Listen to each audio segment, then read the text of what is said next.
He said that, and I believe it. So let's go get it.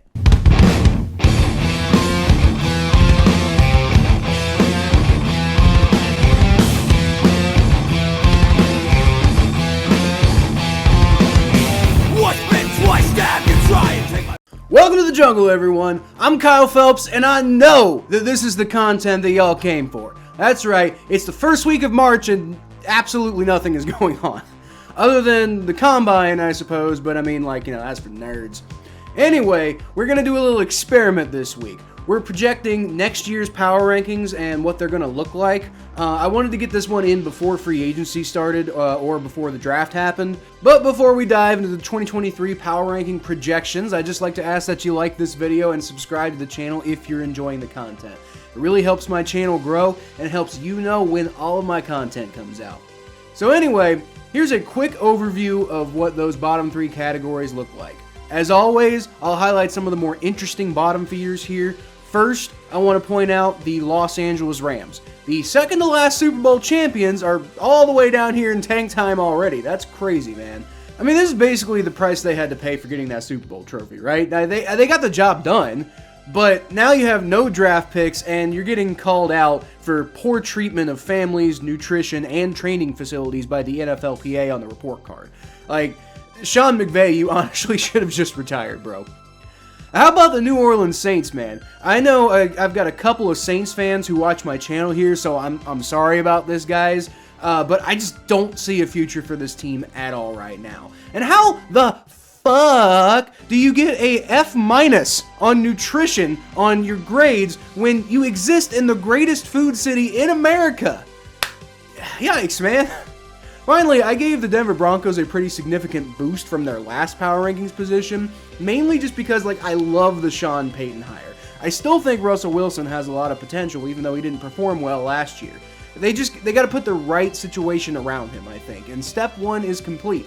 Alright, but I probably spent way too much time on those categories already, right? So we're going to move on to the playoff hopefuls. We won't spend too much time on the Bucs and Chargers. Both of those teams, I think, have potential, but they also have some massive holes to fill before I really buy into them. So number 14, I've got the Baltimore Ravens. They're in a bit of limbo with the Lamar Jackson situation. If they lose him, they're going to plummet down these rankings, right? But if they keep him, 14 feels, I think, about right. That training staff appears to be absolutely despised, which stands to reason considering the number of injuries they seem to have every single season. At number 13, I've got the Detroit Lions. I believe in what Dan Campbell is building there up in Detroit, and they've got a top 10 draft pick from the Matt Stafford trade. So, I mean, throw in a mostly solid report card from the NFLPA, and I think the Lions could become contenders sooner rather than later. Although my number 12 team, their division rival Green Bay Packers, is still a little bit closer than the Lions, I feel.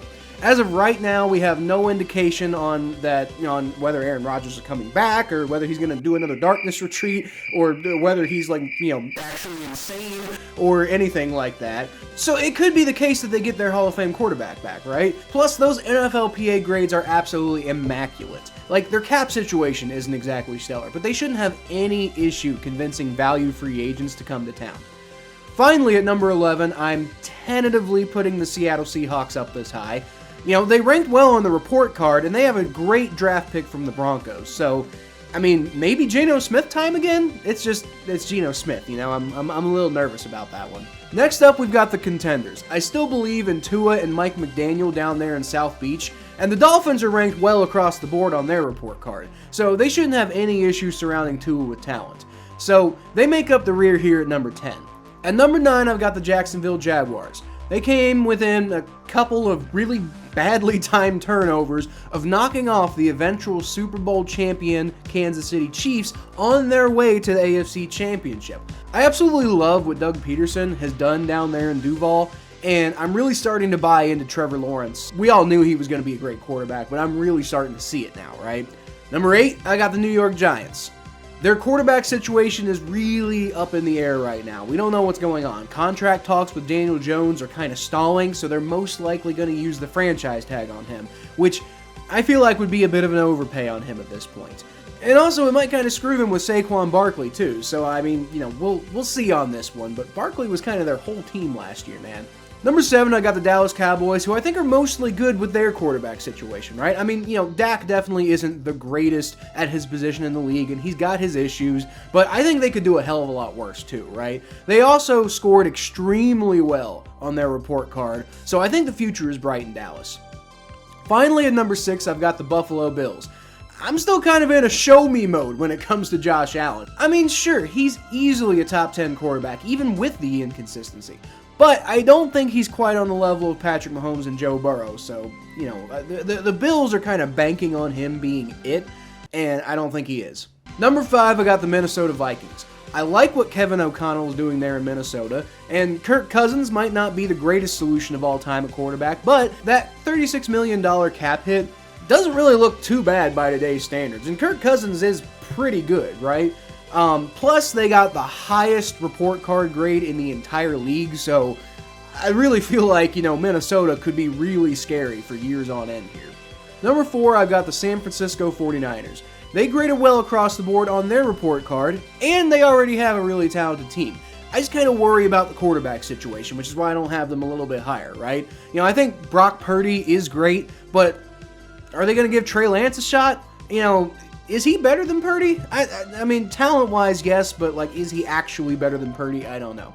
Number 3, I've got my Cincinnati Bengals, who I definitely think have a bright future, although quite how bright kind of depends on what happens this offseason. We've got a bunch of big contract extensions coming up this offseason with T. Higgins and Joe Burrow, in addition to a plethora of free agents like Von Bell and Jermaine Pratt. Star safety Jesse Bates is probably as good as gone at this point, but I think the Bengals have a solid plan to replace him and to reallocate those funds.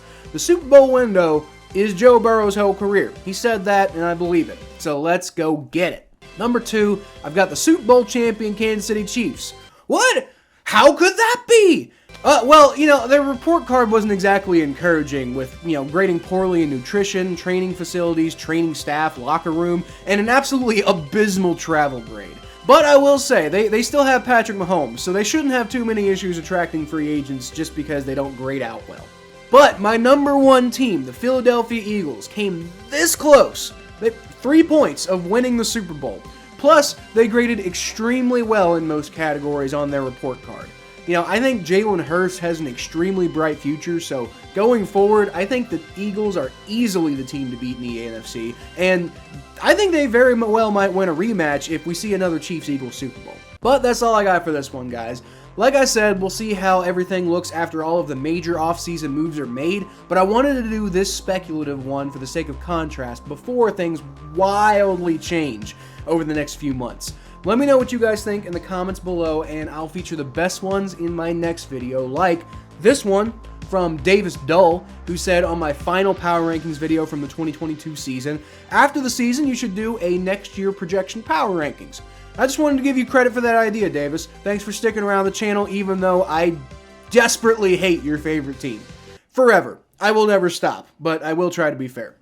But like I said, that's all I got for this one, y'all. Thank you so much for watching. Until next time, y'all can always catch more of what I do at KylePhelps92 on Twitter, Facebook.com/ThePhelps, Butt Fumble Sports, the Battle of Ohio podcast, which is on the Spot Pod Network, and right here if you subscribe. I wish I could say that the Bengals are the team that I expect to win the Super Bowl next year, but we still have a lot of work to do on that offensive line. Either way, I'll leave y'all, as always, with a hootie!